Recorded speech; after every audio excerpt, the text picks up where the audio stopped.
Aksioni im ka qenë krejt spontan. Nëse a ditë kishë ndodhur konstituimi I kuvendit, nuk ka pas zhvujtje me bezë, s'ka pas skenar tjetër, s'ka pas organizim tjetër. Kjo është një manipulim I radhës I lëvizjes vetëvendosje dhe kjo nuk është arsyeja sepse s'ka pas. Unë po marr një aksion simbolik me kushtin që ky njeri të respektoj Kushtetutën e Republikës së Kosovës. S'ka pas skenar tjetër. Tash është manipulim edhe po e shfrytëzojnë këtë manipulim për mos thirrjen e seancave.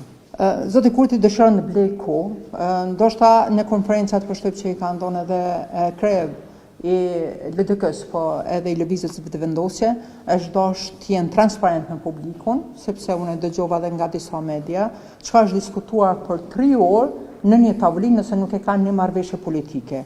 Ne nuk mundem me nal LDK mos me pas një marrëveshje politike, mirë po të jenë transparent me publikun, me qytetarët, me gazetarët, me gjithë popullin.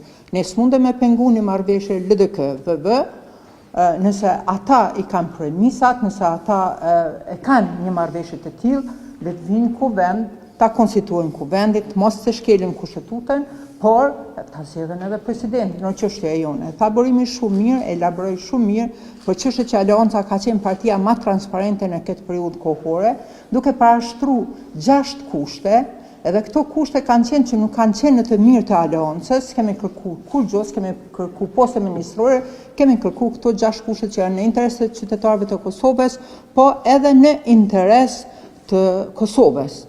Bile unë me kolege kom diskutu, ndoshta është mirë me shtu edhe një kusht që të zhbëhet ligji për shtetësinë e Kosovës, është një ligj I cili po e dëmton Kosovën. Përderisa do të ketë shkelje të kushtetuesës, sigurisht se ndoshta do të mendojmë për në një aksion opozitor dhe fare nuk krahasohen aksionet e opozitës me aksionet që I ka bërë lëvizja vetëvendosje për kauzat e cilat nuk kanë ekzistuar.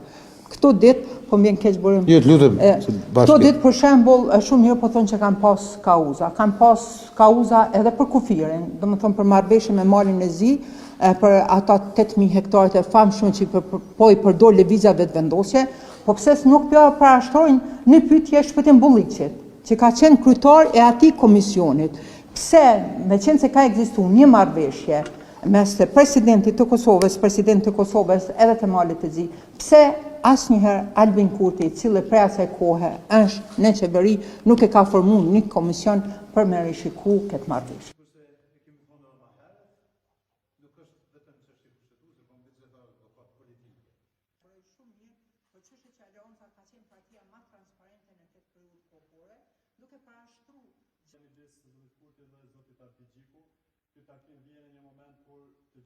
Dhe e vetmja që po flet për përmbajtje e jo për